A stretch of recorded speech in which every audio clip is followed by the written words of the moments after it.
Okay, so here we are once again with another one of these Neca bootleg unboxings. Is the video actually working? Is it? It says it's waiting for me, but here I am. Give it another couple of seconds, but yep. You can see this one. This is the one that the box was actually the worst on, and it was actually kind of torn at the corner here, and he's missing an accessory. Oh, look at that. See that empty space there where there's supposed to be a sigh? He lost a sigh, but he can get it back. He can get it back. Raphael, let it go. But I think it's actually in there because I did open it up earlier to take a little bit of a peek. And yeah, you can see it down there at the bottom of his feet. I just wanted to make sure it was in there so I didn't have to order another one. Excuse me. But here it is, right here. A lot of these accessories got knocked out of joint. I'm going to get the other side out while I'm thinking about it. And the pizza. And his pizza looks like the crust is the same color as Leonardo's piece of pizza. So the A team got the pizza without the penicillin, and the B team is just going to have to deal with it.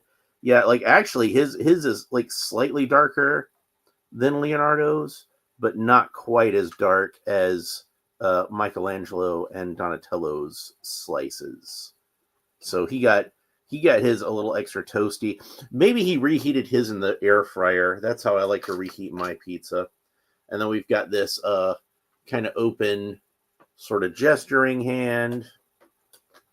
And then the other hand is underneath his foot. So there's that. And then last but not least, we have Raphael's bandana. And unlike Leonardo and Donatello, who like both of theirs look kind of pale and washed out, his looks a lot darker, kind of almost like a burgundy color. But they like to do that in the movies. They like to make the reds darker for whatever reason. And you can see, like I was talking about with the individual faces, Raphael's is a little more thuggish. Like they were going with like more of a tough guy sort of look. And he's got that same sort of thing going on as Leonardo, is like one of the eyes is just a little bit more squinty than the other one. But he's got like a smaller, beadier eyes, and you know, his mouth is like a little more kind of scowly. And his whole, like the lower part of his face, his jaw is like a little more square and has a little bit more of a wider, thicker. He was just supposed to be like the tougher looking one. And on the back, like he's got a lot more scars on the back of his shell. I don't know if that's coming across on the camera, but you can see there's some scarring there. And he's got his own individual belt, which has got these kind of loops, little sheaths to hold his sai. Let's see if we can actually get him in there. They fit in there nice and snugly. And that one, and hopefully the other one too. There we go. So that's what he looks like when he's not using his weapons. And he's got those same hands where like the thumb and the forefinger are like merged together. So we'll see if I can actually get him to hold the sai in that hand. And I'm thinking it's going to be one of those where, if anything, I'm going to have to heat it up. Yeah, it seems like I'm going to have to heat it up with the hairdryer to get it through there. Maybe I might get it in underhanded. Even that seems kind of tough going. I was able to do that with Donatello's bow, go in from the other side, but I think it may be a little bit thicker around because of the pommel at the end of the sai.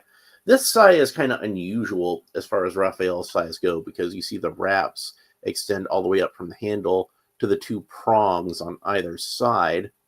And the prongs aren't quite as long as we often see them. But then he's got the other hand. Can that hold his sai at all? No, not really. I mean, you can kind of wedge it in between the thumb and the forefinger a little bit. That looks okay. But I wanted to try these hands that came with Donatello and see if we can have a little better luck with them.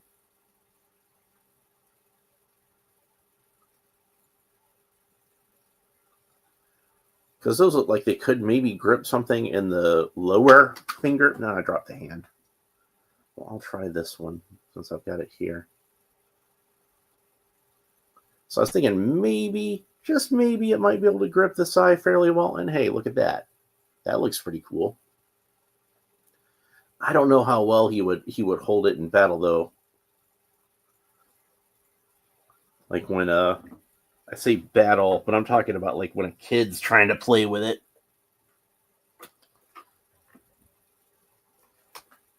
There, I found the other hand. It didn't disappear into the alternate dimension, which oftentimes happens when I drop stuff.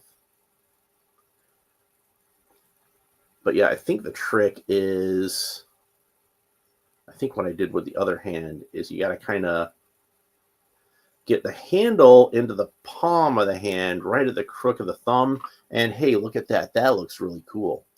So I just might not even bother with trying to get it into that other hand. I might just have him hold his left hand sai like that with the Donatello hand. I think that looks nice. I'm gonna do it like that.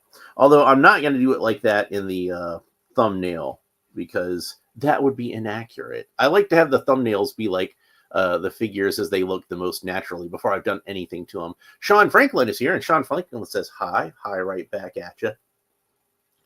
But you know, then we have him with the sai as he is for like most of the first part of the movie until he figures out the news lady is the one who has his sai, and then goes back to get it, winds up kind of accidentally kidnapping her after the Foot Clan tries to threaten her and mug her and kidnap her or whatever.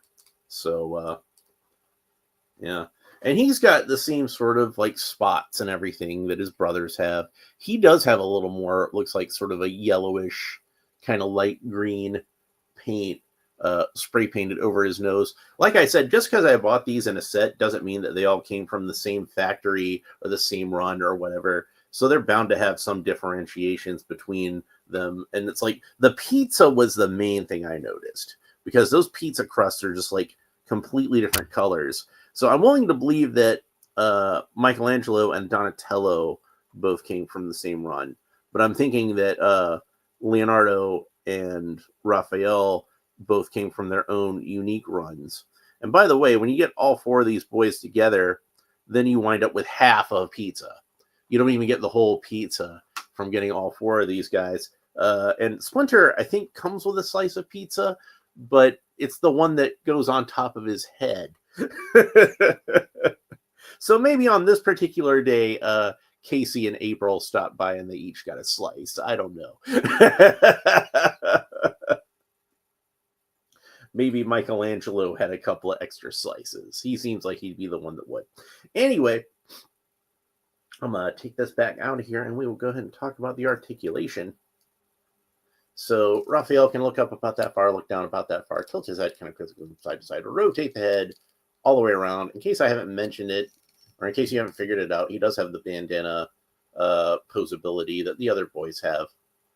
And, you know, he's got the opposite bandana, so it can rest on, see it's designed, this one is designed to rest on his left side. But if you want it to rest on his right side, you just got to swap it out for this one, so you can rest on either side. They did not make one that can rest on both sides. So, you know, maybe one day, who knows. Anyway, Raphael's arms rotate all the way around the shoulders and raise up about that far at the sides. Now that I've got him like this, I've got to, damn! I got to do that. All right. And then he's got the double jointed elbows, which that's about the range of motion you get at the elbows. It would be probably a little bit more if he didn't have this rubber elbow pad piece in the way, but whatever. And then, of course, that double jointed elbow rotates all the way around where the elbow meets the upper arm and where the elbow meets the forearm. So that gives you a little more options in terms of posability. Raphael's wrists rotate all the way around like that, and they have a horizontal hinge, which moves back and forth like so. He does have some torso articulation where he moved backwards and forwards a little bit.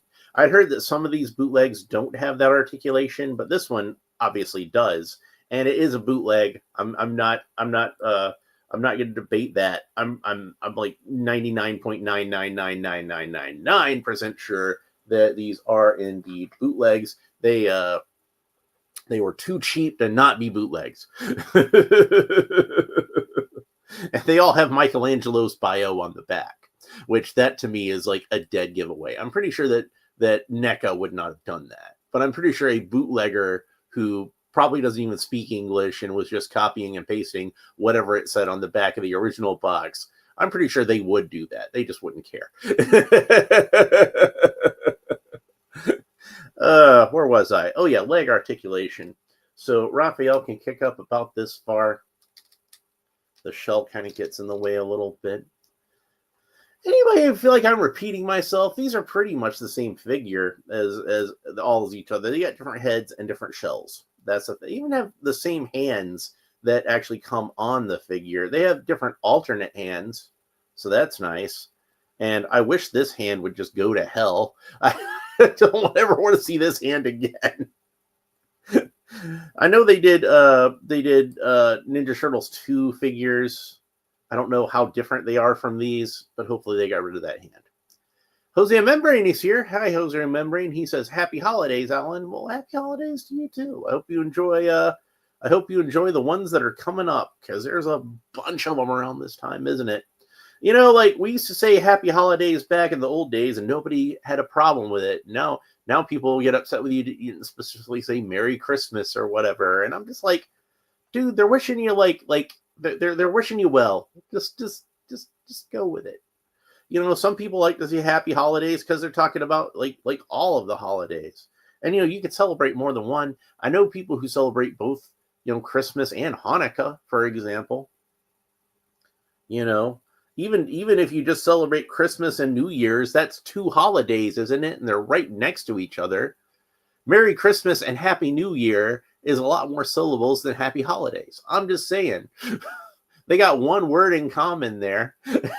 It's like, might as well just say Happy Holidays. Jose Memory says, "I like saying Merry Christmas." I do too. I like saying all of them. But yeah, I think Happy Holidays works. I'm happy when somebody wishes me anything. Honestly, give me any kind of well wishes. That's nice. So I appreciate that. Happy holidays to you too. Merry Christmas. Happy New Year. Joyous Kwanzaa. Happy Hanukkah. You know, the Satanists got anything like happy to that too? I don't know. Whatever. So he's got double jointed knees. That's about the extent of motion, or the range of motion you get at the knees. Again, the knee pad kind of gets in the way a little bit, but that's just going to happen. That's just part of the design. And then, of course, this is that fancy Neca double jointed knee where the knee itself rotates all the way around, plugs right into the thigh there. They don't do that for the calf. I guess they didn't bother with that. You can see the pins on the calf there. The knee pads do kind of distract from it a little bit. Raphael can point his foot down about that far, point his foot up about that far, and then that rotates all the way around. Raphael is my favorite of the Ninja Turtles. Like, that's why I usually save him for last when I do these. So, and was he going to be my favorite of the Ninja Turtles figures? I was thinking about that yesterday when I was looking at the Leonardo figure, and I just thought the Leonardo figure was so freaking cool. And Leonardo's my second favorite Ninja Turtle. And he always makes for a good action figure. Like, Leonardo just always looks so cool with those with the katanas and the scabbards and everything. Like, you know, if I could only buy one Ninja Turtle figure, it's probably going to be either Leonardo or Raphael, because Raphael's my favorite, but Leonardo just always looks so freaking cool.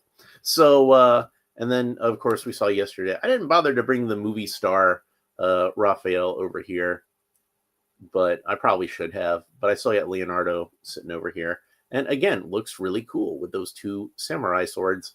And of course, Raphael's got his sai. So I do have Mirage over here, so we can see the evolution, what the character went through from the first appearance in the comic book to the 1990 movie, which, as far as I'm concerned, as I said before, is the peak of Ninja Turtles. That's when they hit the peak of popularity and popular culture.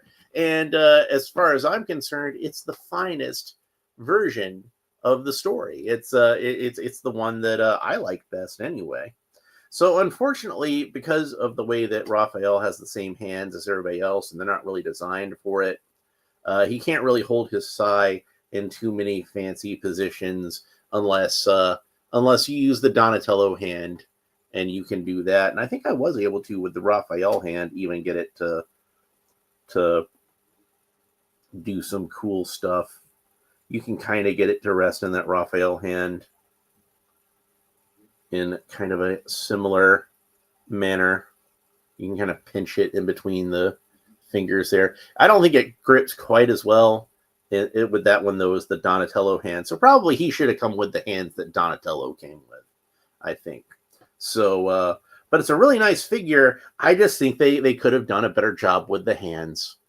I mean, that's kind of my overall review of the Ninja Turtles movie NECA figures in general, even going through the lens of the bootlegs that I have, is, obviously the bootlegs themselves have a lot of things that could have been done better as far as the paint goes. And I'm sure NECA actually did them better when NECA did them. I'm going to be honest about that.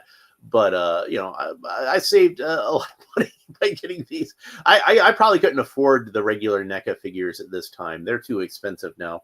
But I was able to afford these bootlegs on AliExpress. They were only like $30 for the whole set. So how could I, even if I had the NECAs, I'd probably still buy them again and maybe do them for customs or something.